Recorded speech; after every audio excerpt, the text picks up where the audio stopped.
નમસ્તે વિદ્યાર્થી મિત્રો, આજે આપણે ધોરણ 9 સામાજિક વિજ્ઞાન વિષયનો અભ્યાસ કરીશું. આપણે આ વિષયમાં પાઠ 1ની શરૂઆત અગાઉના વિડીયોમાં કરી ચૂક્યા છીએ, એટલે દરેક વિદ્યાર્થીઓએ આ વિડીયો જોતા પહેલાં અગાઉનો વિડીયો ચોક્કસ જોવાનો રહેશે.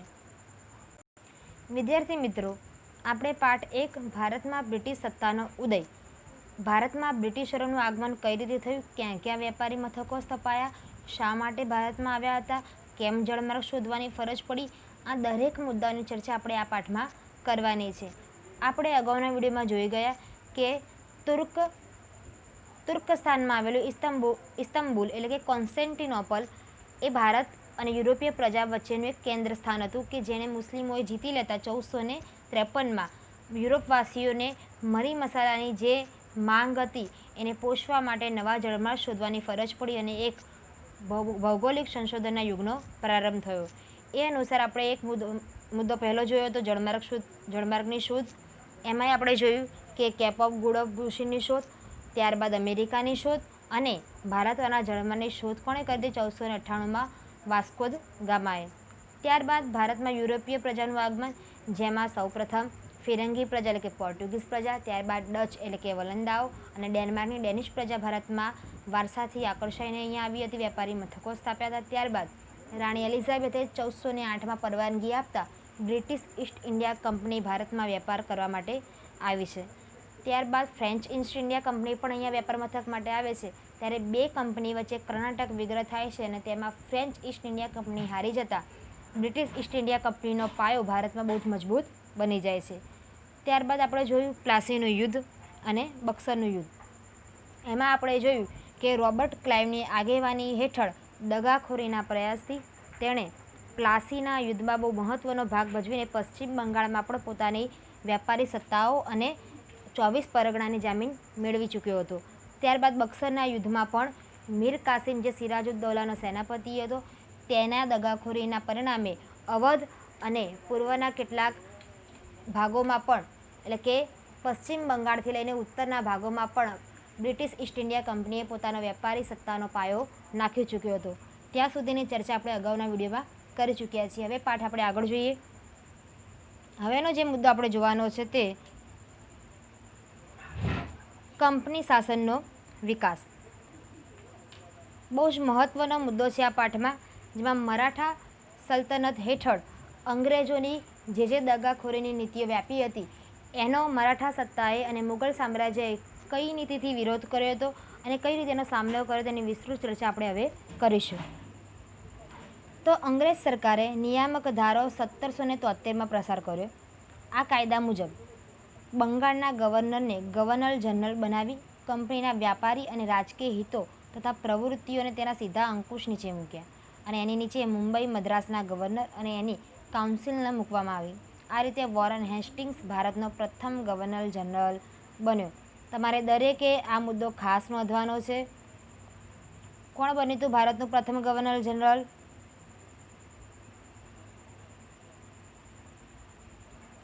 Warren Hastings. તેના સમયમાં પ્રથમ મરાઠા વિગ્રહ અને મૈસૂરના હૈદર અલી સાથે દ્વિતીય મૈસૂર વિગ્રહ થયો અને બંને સત્તાઓની એક સાથે સામનો કરતા ઈસ્ટ ઇન્ડિયા કંપનીનો મુશ્કેલીઓ વધી ગઈ. ત્યારબાદ વોરન હેસ્ટિંગ બાદ ગવર્નર જનરલ તરીકે કોર્નવોલિસ આવ્યો. તમારે કયા કયા ગવર્નર જનરલ કયા કયા પદ ઉપર ક્યારે ક્યારે આવ્યા એની દરેકે માહિતી મેળવવાની રહેશે. એટલે દરેકે નોંધવાનું કે પહેલો ભારતીય ગવર્નર જનરલ કોણ હતો? હેસ્ટિંગ્સ, વોરન હેસ્ટિંગ્સ, અને બીજો એ કોર્નવોલિસ. અને એની સાથે ત્રીજો વિગ્રહ થયો, એમાં ટીપુ સુલતાનને સાથે એનો ત્રીજો વિગ્રહ થયો, જેને ટીપુ સુલતાન આપણે શું કહીએ છીએ? મૈસૂરના વાઘ તરીકે આપણે ઓળખીએ છીએ. આ મુદ્દો ખાસ દરેક નોંધજો કે મૈસૂરના વાઘ તરીકે કોણ ઓળખાય છે? તો ટીપુ સુલતાન ઓળખાય છે. અને એને હરાવવા કંપની પરાક્રમ અને નિઝામની મદદ લીધી અને ત્રણેયની સંયુક્ત સેનો સામે ટીપુ સુલતાનની હાર થઈ અને તેને સંધિ સ્વીકારવાની ફરજ પડી. પણ કહેવાય છે ને કે દગાખોરીની નીતિથી બ્રિટિશ ઈસ્ટ ઇન્ડિયા કંપનીએ ટીપુ સુલતાનને પણ મળીને હરાવી દીધો અને એણે સંધિ સ્વીકારવાની ફરજ સાંપડી. ત્યારબાદ ત્રીજો ગવર્નર જનરલ સર જ્હોન શોર ગવર્નર તરીકે નિમણૂક પામ્યા. અને એની અપનાવેલી તટસ્થતાની નીતિના કારણે ઈસ્ટ ઇન્ડિયા કંપનીની પ્રતિષ્ઠા ચારે બાજુ ઘટી, તો બીજી બાજુ મરાઠા વધુ શક્તિશાળી બન્યા. આ જનરલ થોડું તટસ્થ પોતાના નિયમો વિરુદ્ધ જતો નથી, એના કારણે બ્રિટિશ ઈસ્ટ ઇન્ડિયા કંપનીની પ્રતિષ્ઠા ઘટે છે અને મરાઠાઓ સક્રિય બને છે. આથી જ્હોન શોર પછી આવેલ ગવર્નર જનરલ વેલેસ્લીના માથે કંપનીને ભારતમાં સર્વોપરી બનાવવાની જવાબદારી આવી અને ચોથો ગવર્નર જનરલ તરીકે કોણ નિમણૂક પામે છે? વેલેસ્લી. પહેલો ગવર્નર જનરલ વોરન હેસ્ટિંગ્સ, બીજો કોર્નવોલિસ, ત્રીજો સર જ્હોન શોર અને ચોથો એ વેલેસ્લી. એમ 4 ભારતીય ગવર્નર જનરલ અનુક્રમે તમારે નોંધવાના રહેશે. આ વેલેસ્લીએ સહાયકારી સૈન્ય યોજના દાખલ કરી અને એની શરતો અને અપનાવેલ રાજ્ય નીચે મુજબ છે. હવે બ્રિટિશ ઈસ્ટ ઇન્ડિયા કંપનીની પ્રતિષ્ઠા ઘટતી નજરે જોવા મળતા જે ચોથો ગવર્નર જનરલ આવે વેલેસ્લી, એણે કેટલીક શરતો ઈસ્ટ ઇન્ડિયા કંપનીની બનાવી અને વેપારી સ્થાનકોને, વેપારી સત્તાને વધારે વિકસાવવા માટે એણે કેટલીક શરતો આ મુજબ મૂકી હતી. જોઈએ આપણે મુદ્દો સહાયકારી સૈન્યની યોજનાની શરતો. એમાં પહેલી જે શરત હતી એ જોઈએ. કંપની સરકાર તાલીમ પામેલું સૈન્ય યોજના સ્વીકારનાર રાજ્યને આપશે.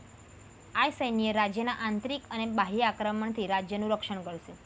એટલે કે કોઈપણ રાજ્ય જે કંપની સરકારને હસ્તક થયેલું હોય, એના શરણે ગયેલું હોય, એ જે સૈન્ય તૈયાર કરે એ રાજ્યને આપશે અને એ જે સૈન્ય છે એ રાજ્યનું રક્ષણ કરશે.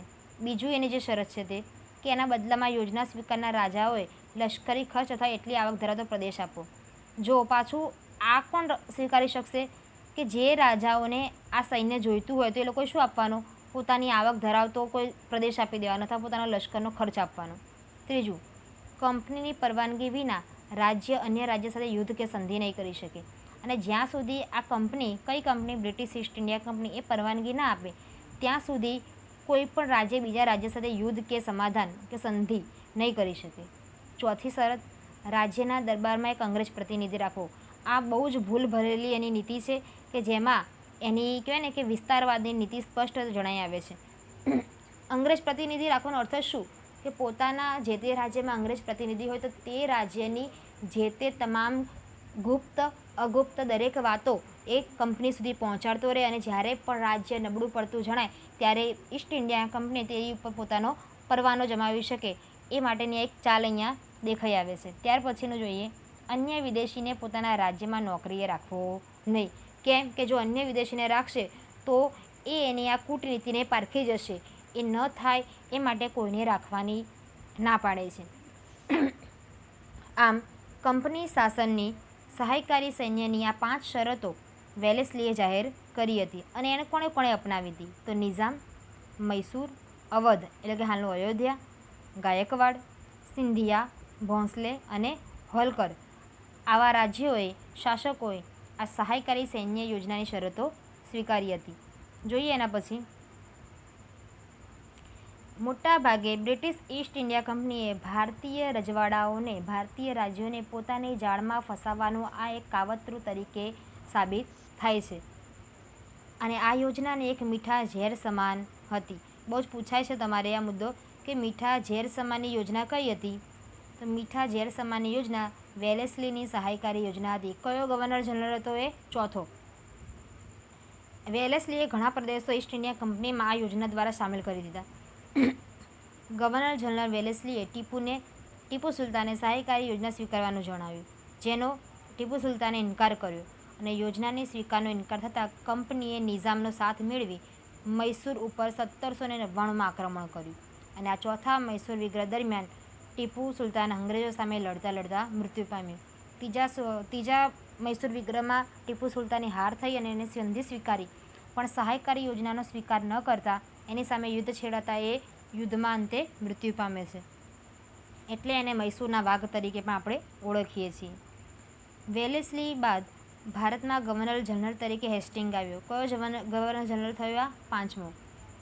તેણે નેપાળ સામે યુદ્ધ કરી ગુરખાઓને લશ્કરમાં સામેલ કર્યા અને પિંઢારાઓ સાથે યુદ્ધ કરી એમને અંકુશમાં લીધો અને ત્રીજા મરાઠા વિગ્રહ કરી કંપનીની સર્વોપરિતા સ્થપાઈ.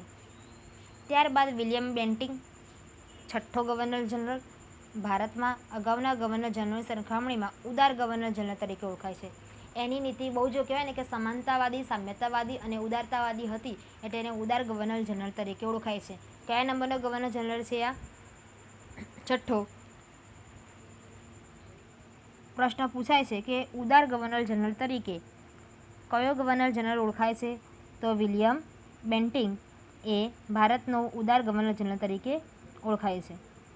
અગાઉના ગવર્નર જનરલોએ સામ્રાજ્યવાદની નીતિથી રાજ્યોમાં જે અસંતોષ ઊભો કર્યા હતા, એ અસંતોષમાંથી એકતા ના ઊભી થાય એ માટે ઉદારમતવાદી કાર્યો કોણે કર્યા? વિલિયમ બેન્ટિંકે.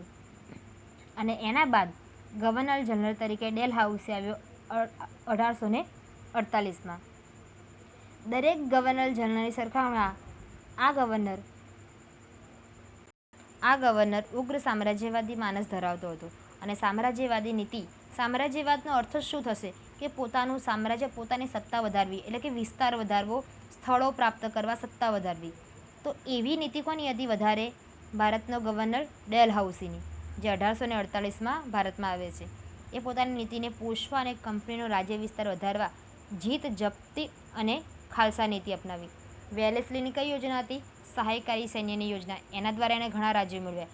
ત્યારબાદ એના પછીનો જે ઉગ્ર સામ્રાજ્યવાદી માનસ ધરાવતો જે ગવર્નર જનરલ હતો ડેલહાઉસી, એણે કઈ નીતિ અપનાવી હતી? જીત, જપ્તી અને ખાલસા નીતિ. પ્રશ્ન પૂછાય છે કે જીત, જપ્તી અને ખાલસા નીતિ કોણે અપનાવી હતી? તો ભારતીય ગવર્નર જનરલ ડેલહાઉસીએ. જોઈએ એની ખાલસા નીતિમાં શું હતું. જો ખાલસાનો અર્થ શું થાય છે? કે દરેક બાજુથી બધું કહેવાય ને કે બધું વિઘટન કરવું, દરેક વસ્તુનો ખાલસા બોલાવી દેવાના અને પોતાના સામ્રાજ્યમાં એને સ્થાપિત કરી દેવાનો. જોઈએ એને શું કર્યું હતું કે યુદ્ધ દ્વારા ખાલસા, રાજા અપુત્ર અવસાન પામતા રાજ્ય ખાલસા, ગેરવહીવટના બહાના નીચે ખાલસા, કરજની ઉઘરાણી તણે ખાલસા અને નામ માત્રની સત્તાનો અંત લાવી ખાલસા. આટલા મુદ્દાઓ હેઠળ એણે દરેક રાજ્યોને ખાલસા નીતિમાં સામેલ કર્યા હતા. તો યુદ્ધ દ્વારા કયા રાજ્યને ખાલસા કર્યું? ખાલસા એટલે કે જપ્ત કરવું, રાજ્યને ખલાસ કરી દેવું. તો યુદ્ધ દ્વારા ખાલસામાં પંજાબ અને નીચલું બર્મા એટલે કે પેગુ નામનું જે રાજ્ય છે એણે ડેલહાઉસીએ પોતાના સામ્રાજ્યમાં વિસ્તારી લીધું. ત્યારબાદ રાજા અપુત્ર અવસાન પામતા રાજ્ય ખાલસા. તો કયા રાજ્ય એવા હતા કે જેને પોતાનો પુત્ર નહોતો અને રાજગાદીએ બીજું કોઈ બેસે એવું ઉત્તરાધિકારી ન હોવાના કારણે પણ એ રાજ્યને પોતાના હસ્તકે કરી લે છે. તેમાં સતારા, જૈતપુર, સંબલપુર, ઉદયપુર મધ્યપ્રદેશનું, ઝાંસી, બઘાત અને નાગપુર. ત્યારબાદ ગેરવહીવટના બહાના હેઠળ કયું રાજ્ય એણે મેળવ્યું હતું? તો અવધ. કરજની ઉઘરાણી તણે બહુ બધું રાજ્યને ઘણું બધું કરજ આપ્યું હોય અને ન આપી શકતા, પાછું વળતર ના મળી શકતા એ રાજ્યને પોતાના હસ્તક કરી દે છે. તો નિઝામનો વરાડ પ્રાંત. અને એના પછીનું કે નામ માત્રની સત્તા રહી હોય એવા રાજ્યો, તો કર્ણાટક અને તાંજોર. તો જે રાજ્યોમાં આ બધી ઘટનાઓ બની જાય તો એ દરેક રાજ્યો કોને આપી દેવા પડે છે? ડેલહાઉસીને, એટલે કે ઈસ્ટ ઇન્ડિયા કંપનીમાં, બ્રિટિશ ઈસ્ટ ઇન્ડિયા કંપનીમાં રાજ્યો ખાલસા કરી દેવા પડે છે. આમ આવી ખાલસા નીતિ એટલે કે જીત, જપ્તી એટલે કે જીતી લેવું અથવા જપ્ત કરી લેવું અથવા આવા નિયમો બનાવીને પોતાના હસ્તક કરી લેવું, એવી બ્રિટિશ ઈસ્ટ ઇન્ડિયા કંપનીની કૂટનીતિ દ્વારા ભારતના અનેક રાજ્યો એ ઇંગ્લેન્ડના વેપારી મથકોમાં સામેલ થઈ ચૂક્યા હતા. ત્યારબાદ ડેલહાઉસી એ સુધારાવાદી પણ હતો અને એના સમયમાં પ્રથમ રેલવે, બહુ પ્રશ્ન પૂછાય છે તમને કે પ્રથમ રેલવે કયા ગવર્નર જનરલના સમયમાં નિમાઈ હતી? તો વોરન હેસ્ટિંગ બાદ જે આવ્યો હતો ડેલહાઉસી, એના સમયમાં 1853માં મુંબઈ અને થાણા વચ્ચે પ્રથમ ભારતીય રેલવેની સ્થાપના થઈ હતી. અને ભારત ઇંગ્લેન્ડ તાર વ્યવહાર, જાહેર બાંધકામ ખાતાની સ્થાપના, અંગ્રેજી કેળવણીની વ્યવસ્થા વગેરેની શરૂઆત પણ થઈ. ત્યારબાદ વિધવા પુનર્વિવાહ અને બાળલગ્ન પ્રતિબંધક ધારા તેના સમયમાં પસાર થયા. બહુ સરસ કહેવાય ને કે જીત, જપ્તી અને ખાલસા નીતિની સાથે સાથે એક સુધારાવાદી પણ વલણ ડેલહાઉસી ધરાવતો હતો. એટલે જ એણે સુધારાવાદી કાર્યો જે ભારતમાં કર્યા હતા. તમને પૂછાય છે કે ડેલહાઉસીએ ભારતમાં સુધારાવાદી કાર્યો કયા કર્યા હતા? તો એના મુદ્દાઓમાં થશે પહેલું, ભારતમાં પ્રથમ રેલવે 1853માં મુંબઈથી થાણા વચ્ચે સ્થાપી. ત્યારબાદ ભારત ઇંગ્લેન્ડ વચ્ચે તાર વ્યવહાર સ્થાપ્યો, જાહેર બાંધકામ ખાતાની સ્થાપના કરી, અંગ્રેજી કેળવણી એટલે કે અંગ્રેજી માધ્યમની સ્કૂલોની વ્યવસ્થા એણે કરી, વિધવા પુનર્વિવાહ, ભારતના કેટલાય એવા કુરિવાજો હતા. બાળકી જન્મે તો એને સતી પ્રથા, દૂધ પીતી કરવાનો રિવાજ, પતિ મૃત્યુ પામે તો સતી પ્રથા, બાળ લગ્ન, વિધવાઓના લગ્ન ફરીથી નથી. આ બધા જે રિવાજો હતા એને નાથવા ડેલહાઉસીનો બહુ જ મહત્ત્વનો ફાળો આપણે જાણીએ છીએ. તો વિધવા પુનર્વિવાહ અને બાળ લગ્ન પ્રતિબંધક ધારા ડેલહાઉસીના સમયમાં થયા હતા. 1757ના પ્લાસીના યુદ્ધથી શરૂ કરીને 100 વર્ષના સમયમાં કંપનીની સત્તા અને સામ્રાજ્ય બંને વધ્યા, અને આમ કરતાં ભારતના રાજ્યોનો અસંતોષનો સામનો એને કરવો પડ્યો. અને આ અસંતોષ 1857ના ભારતના પ્રથમ સ્વાતંત્ર્ય સંગ્રામ સ્વરૂપે બહાર આવ્યો. ભારતના બધાય રાજ્યોને આ રીતે કૂટનીતિ, દગાખોરી, સહાયકારી યોજના, ખાલસા નીતિ, જીત જપ્તીની નીતિ દરેક દ્વારા રાજ્યોને જે રીતે ઈસ્ટ ઇન્ડિયા કંપનીમાં સામેલ કર્યા હતા, એટલે પ્રજામાં એક પ્રકારનો અસંતોષ હતો. અને આ અસંતોષનો જ્વાળામુખી ભારતના પ્રથમ સ્વાતંત્ર્ય સંગ્રામ 1857ના સ્વરૂપે બહાર નીકળે છે. જોઈએ હવે પછીનો મુદ્દો.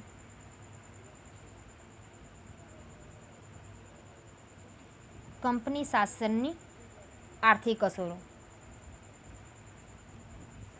તો બ્રિટિશ ઈસ્ટ ઇન્ડિયા કંપનીની સ્થાપનાથી ભારતમાં કઈ કઈ અસરો થઈ હતી અને કેવા પ્રમાણમાં થઈ હતી એની આપણે આમાં માહિતી મેળવવાની છે. કે શાસનનું સરવૈયું તૈયાર કરે છે ત્યારે એવું જણાય છે કે છેલ્લી સદીઓથી દુનિયાના દેશોમાં આર્થિક રીતે ગૌરવભર્યું સ્થાન ભોગવતો હતો તે કંપની શાસન 100 વર્ષના શાસનગાળામાં ઇંગ્લેન્ડ માટે કાચો માલ પેદા કરનાર અને કારખાનામાં તૈયાર થયેલ માલ માટે બજારને ગરજ સારનાર દેશ બની ગયો હતો. કોણ? ભારત. ભારતમાં આપણે સૌ કોઈ જાણીએ છીએ કે પુષ્કળ પ્રમાણમાં કાચા માલની પ્રાપ્તિ થાય છે. એ દરેક કાચો માલ એ વિદેશમાં ઇંગ્લેન્ડ કારણ કે ઈસ્ટ ઇન્ડિયા કંપની વિદેશમાં લઈ જતી. વિદેશમાં તૈયાર વસ્તુ થઈને ફરીથી ભારતમાં જ મોંઘા ભાવે એને વહેંચવામાં આવતી. એમ ભારતીય પ્રજાનું શોષણ કરવામાં આવતું હતું.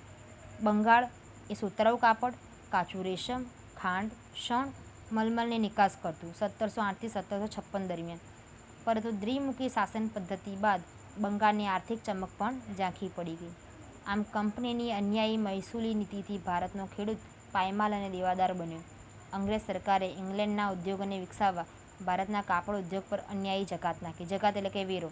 પોતાનો ઉદ્યોગ આગળ વધારવા માટે ભારતથી જે કાચો માલ પોતાના દેશમાં લઈ જઈને અને ત્યાં તૈયાર થયેલી વસ્તુ ભારતમાં વેચતા કેવી કિંમતે? મોંઘી કિંમતે અને વેરો નાખીને. એટલે ભારતની પ્રજા વધારે પાયમાલ બનતી ગઈ. અને આમ ભારતના હુન્નર ઉદ્યોગોને કચડી નાખવા વિવિધ અયોગ્ય રીત રસમ અપનાવી અને ભારતના ઉદ્યોગ ધંધા પડી ભાંગ્યા. ભારતનો કારીગર વધારે ગરીબ અને બેરોજગાર બન્યો અને કંપનીની વ્યાપારીઓ ખાનગી વ્યાપાર કરી બંગાળના કારીગરો પાસે ટૂંકી મુદતમાં ચોક્કસ જથ્થામાં કાપડ વણીને પૂરું પાડવાનો કોન્ટ્રાક્ટ લખાવી લેતા. અને કારીગર જો ઇનકાર કરે તો એને ફટકા મારવાની કે જેલની સજા થતી. જો કયા કયા અન્યાયો કંપની શાસનની આર્થિક અસરોમાં જોવા મળે છે કે ભારતીય પ્રજાને વધારે ને વધારે કંગાલ અને પાયમાલ બનાવવાના હેતુથી કાચો માલ વધારે ગ્રહણ કરીને દરેક વસ્તુ ઉપર જકાત નાખીને એને સ્વેચ્છાએ કે અનિચ્છાએ પણ જે તે કામ પૂરું કરવાની ફરજ તેઓ પાડવામાં આવતી હતી. અને કંપનીના આગમન પહેલાં ભારતના ગામડા સ્વાવલંબી અને સમૃદ્ધ હતા, જે અંગ્રેજોના શાસનની અસરથી ગરીબ અને પરાધીન થઈ ગયા.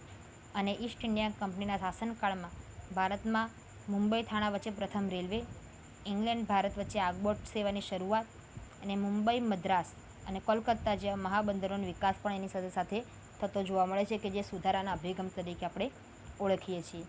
અને પાઠનો આપણે છેલ્લો મુદ્દો જોઈએ. કંપની શાસનની સામાજિક અસરો. આર્થિક અસરોમાં ભારતીય પ્રજાને બહુ જ મોટું નુકસાન થયું હતું. પાયમાલ થઈ ગઈ હતી, ગરીબ પ્રજા થઈ ગઈ હતી, સાવ કહેવાય ને કે કંગાલ સ્થિતિમાં પ્રજા આવી ગઈ હતી. પણ એની સાથે સાથે કેટલાક સામાજિક કાર્યોમાં ઈસ્ટ ઇન્ડિયા કંપનીનો બહુ જ મહત્ત્વનો ફાળો પણ આપણે જોઈએ છીએ. સુધારાવાદી વલણ અહીંયા સ્પષ્ટ નજરે જણાય છે. જેમાં બ્રિટિશ વહીવટ દરમિયાન વર્તમાનપત્રોના વિકાસથી ભારતીય પ્રજામાં વિચાર વાણી સ્વાતંત્ર્યની ભાવના વિકસી. ભારતીય પ્રજા પહેલેથી જ નિસંકોચ અને ઉદારમતવાદી વલણ ધરાવતી હોવાના કારણે એ વધારે વિકસી શકતી નહોતી. જે ઈસ્ટ ઇન્ડિયા કંપનીની સામાજિક અસરોમાં મહત્ત્વનો સુધારો આપણે ગણી શકાય કે કઈ ભાવના વિકસે છે? વિચાર અને વાણી સ્વાતંત્ર્યની. એ સમય દરમિયાન ભારતમાં કેટલાક કુરિવાજો હતા, જે મેં અગાઉ કહ્યું કે સતી પ્રથા. પતિ મૃત્યુ પામ્યો હોય તો ભલે પત્નીની ઉંમર નાની છતાં પણ એણે જીવતા સળગવું પોતાના પતિના મૃત્યુ પાછળ, એવો કુરિવાજ સતી પ્રથા.